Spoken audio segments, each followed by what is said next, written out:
எல்லோருக்கும் வணக்கம். எண்ணங்கள், எண்ணங்களால் ஏற்படக்கூடிய ஐடியாக்கள், அதாவது இதில் எந்த மாதிரிலாம் ஐடியாஸ் வருது அப்படிங்கிறத எழுதணும் அப்படின்னு சொல்லியிருந்தேன். இந்த எழுதினதை ஃபாலோ பண்ணணும். நான் எழுதுறதுக்கு நேரம் இல்லை, அங்கே நான் பஸ்ஸில் போயிட்டுருந்தேன், ட்ரெயினில் போயிட்டுருந்தேன், அது அந்த காலம். இன்றைக்கி கையில் மொபைல் இருக்குது, மொபைலில் ரெக்கார்டர்னு ஒன்று இருக்குது, அதை போட்டு ரெக்கார்ட் பண்ணால் வேலை முடிஞ்சு போச்சு. எழுதாமல் இருந்தால், தோன்றிய எண்ணங்களை எழுதாமல் இருந்தால்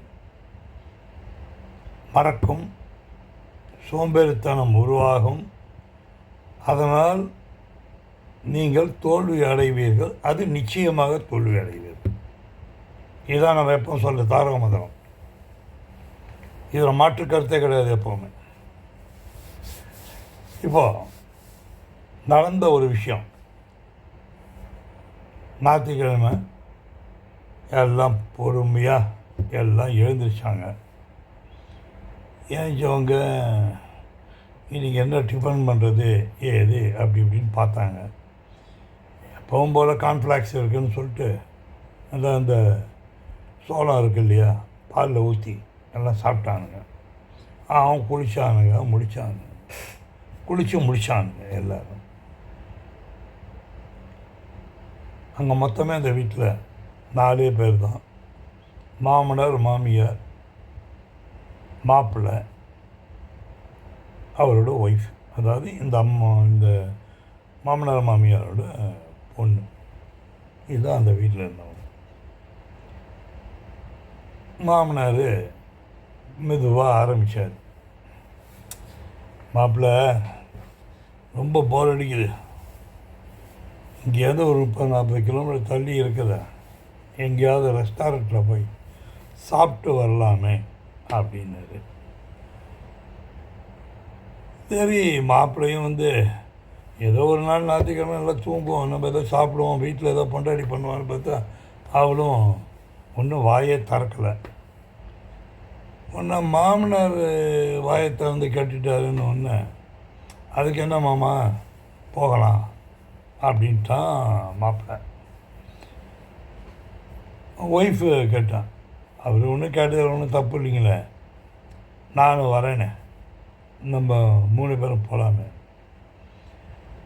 அந்த மாமியார் சும்மா இருப்பாங்களா, தான் பங்குக்கு நானும் தான் வரேனே அப்படின்னு இந்த கிளவி சொல்லிடுச்சு. சரி வா அப்படின்னு 4 பேரும் புறப்படலான்னு முடிவு பண்ணிட்டாங்க. வெளியில் பார்த்தா நல்ல temperature, of course air condition car, அதனால் அது ப்ராப்ளம் இல்லை. ஸோ ஒரு 30 மைல் தள்ளி இருக்கக்கூடிய, கிலோமீட்டர் இல்லை, ஏன்னா இது நடந்தது அமெரிக்காவில். போகலாம் அப்படின்னு சொல்லிட்டு எல்லாம் புறப்பட்டாங்க. போகிற வழியில் இந்த கன்றாவி விழுந்த ஏர் கண்டிஷன்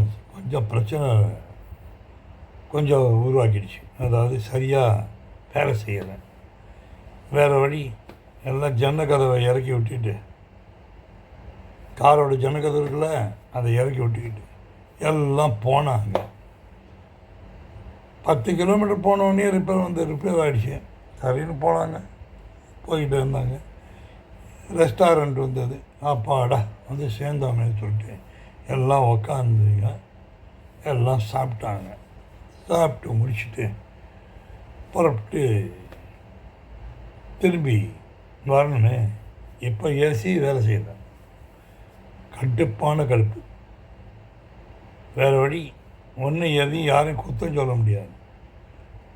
எல்லாம் ஒரு 30 மைல் தள்ளி நான் வீட்டுக்கு சேர்ந்தாங்க. ஏன்னா வெயிலில் இந்த ஊரில் தாங்க முடியாது. அமெரிக்காவில் இருந்தாலும் சரி, ஆரம்பித்து வச்சது யார் அப்படின்னா மனைவி.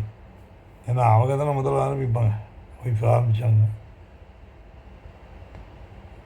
கன்றாவி பிடிச்ச இவ்வளோ தூரம் போய் சாப்பிட்ணுமா, எல்லாம் தலைவிதி. எங்கள் அப்பா சொன்னாருன்னு சொல்லிட்டு நானும் ஆமான்ட்டேன். நான் என்னத்தான் பண்ணுறது, நல்ல வெயில் வேறு அப்படின்னு.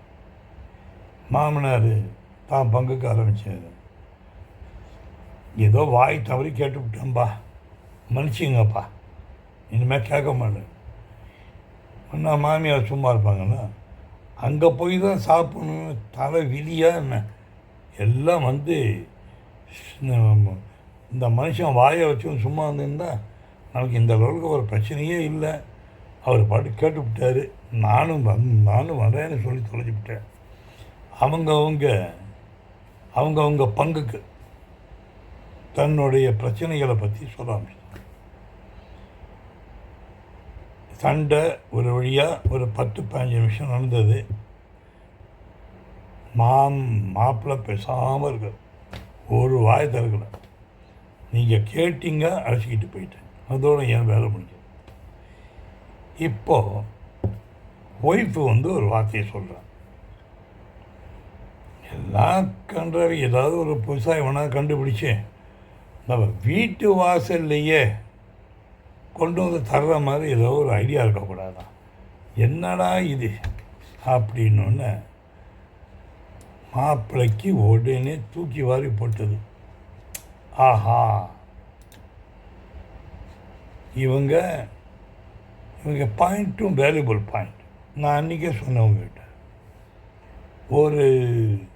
எந்த ஒரு விஷயமே ஒரு ஸ்பார்க், சின்னதாக ஒரு நெருப்பு தான், அது பலவிதமான ஐடியாவை உருவாக்கி பெரிய பெரிய ஆட்கள்லாம் உருவாக்கிடுது. கேட்டோன்னா மாப்பிள்ளைக்கு ஒரு ஐடியா, ஆஹா இது நல்ல கான்செப்டாக இருக்கு. வீட்டிலேருந்து ஃபோன் பண்ணால் சாப்பாடு வரணும், வீட்டிலேருந்து ஃபோன் பண்ணால் எல்லாம் வரணும். ஆரம்பித்தார் அவர் தாங்க. ஸ்விக்கி ஜொமாட்டோலாம் மாதிரி அமெரிக்காலேயும் தர ஆரம்பித்தார். அதான் இதோட கான்செப்ட். பாருங்க, இப்போது இதில் என்ன அப்படின்னா, யார் பணம் சம்பாதிக்கிறாங்க அப்படின்னா, ஹோட்டல்காரங்க ஒரு பக்கம் சம்பாதிக்கிறாங்க. ஹோட்டல் மட்டும் ஆரம்பித்தா போதும், ஆனால் வீட்டு வாசலில் ஆள் வாங்கின்னு கொண்டு போய் யாருக்கு போடணுமோ போட்டுருவான். உணவு மட்டும் குவாலிட்டி நல்லா இருக்கணும், அவ்வளோதான் தேவை. உங்கள் பேர் நல்ல பேராக இருக்கணும். இது மாதிரி சில ஐடியாக்கள் கோடான கோடி ரூபாயை கொண்டு கொட்ட ஆரம்பிக்கணும். இப்போ மாப்பிள்ளை என்ன பண்ணார், 2 இந்த மாதிரி நாங்களே 4-5 பேர் அப்பாயின்மெண்ட் பண்ணார். தைரியமாக பக்கத்தில் இருக்க ஹோட்டல்லாம் நாங்கள் போய் ஆள்லாம் போய் எடுத்துகிட்டு வரோன்னு ஆரம்பித்தாங்க. இன்றைக்கி அது வளர்ந்து பெரிய லெவலில் போய் அது கோடான கோடி ரூபாயை கொட்ட போய் இன்றைக்கி அதே மாதிரி கம்பெனிஸ்கள் பல உருவாகி, இதெல்லாம் யார் எப்படி வந்தது அப்படின்னா, ஒரு சின்ன ஸ்பார்க், சின்ன ஒரு ஐடியா. யாரோ பேசுகிறத நீங்கள் உன்னிப்பாக கேட்குறீங்க, உன்னிப்பாக கேட்டோன்னா இந்த ஐடியா வருது. இந்த ஐடியா வந்தோடனே அதை இம்ப்ளிமெண்ட் பண்ணுறீங்க. இம்ப்ளிமெண்ட் பண்ண உடனே ஒரு 6 மாதம் 1 வருஷம் பல்ல கடிச்சிட்டு கஷ்டப்படணும், அப்புறம் பணம் கொட்ட ஆரம்பிக்குது. அது மாதிரி நான் எவ்வளோ சொல்லியிருக்கேன். அதில் இது ஒன்று. எப்படி வந்தது இந்த மாதிரி கான்செப்டு அப்படின்னு பார்த்தீங்கன்னா, 4 பேர் பேசும்போது நாங்கள் இந்த மாதிரி இது மாதிரி வந்தால் இது நல்லா இருக்குமேன்னு சொல்கிறாங்க பார்த்தீங்களா, அதுதாங்க வியாபாரம். அங்கே பிடிச்சான் அந்த ஒர்க்ஸ். அதுக்கு ரிஸ்க் இருக்கும், இல்லாமலாம் இருக்காது. பணம் செலவு பண்ணணும், ஆமாம் பண்ணி ஆகணும். அப்படி டெவலப்பான கம்பெனிகள் பல பல பல இன்றைக்கும் இருக்குது. நான் போக சொல்ல போகிறேன். இப்போ பாருங்க, அந்த சின்ன ஒரு ஒய்ஃபு சொன்ன வார்த்தை, அந்த மாமனார் கேட்டது, அந்த மாமியார் தன்னோட வந்தது, இவங்களுக்குள்ளே நடந்த சண்டை, இந்த சண்டைக்குள்ளே நடந்த ஒரு இன்னோவேஷன், அதாவது ஒரு கண்டுபிடிப்பு. அவ்வளோதாங்க. இந்த கண்டுபிடிப்பு கோடானு கோடி ரூபாய் கொண்டு வந்து கொட்டிடுச்சு. சரி, பைக்கு எடுத்துக்கிட்டு வந்து யார், ஒரு 60 பையன். அவனுக்கு தேவை என்ன, ஒரு மொபைலில் என்ன, அவங்க ஒரு சாஃப்ட்வேர் ஒன்று டவுன்லோட் பண்ணி கொடுத்துருவாங்க. அதை டவுன்லோட் பண்ணிட்டாக்கா இவன் எங்கே இருக்காரு, எங்கே போகிறாரு, என்ன வரா தெரியும். ஸோ நீங்கள் வாங்குறவர், நீங்கள் அவன் எங்கே இருக்காங்கிறத பார்க்க முடியும். விற்கிறவங்களுக்கு தெரியும் இவன் எங்கே போயிட்டுருக்காங்கிறது. கரெக்டாக போய் மேட்ச் ஆகுது, கொண்டு போய் கொடுக்குறாங்க, அதுக்கு சர்வீஸ் சார்ஜ் பண்ணுறாங்க. ஒரு நாளைக்கு 200 பேர், 100 150 பேர், 200 பேருக்கு சப்ளை பண்ணுறாங்க.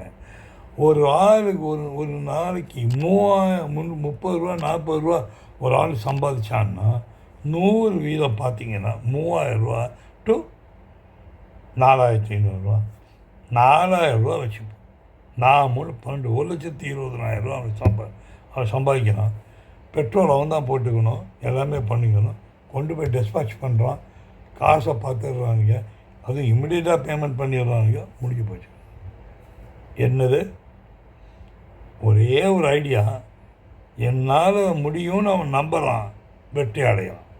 உங்களால் முடியும்னு நம்பி பாருங்கள், வெற்றி அடைவீங்க. அவ்வளோதானே, வெற்றி அடைவோமே. அதை விட என்ன வேலை நமக்கு?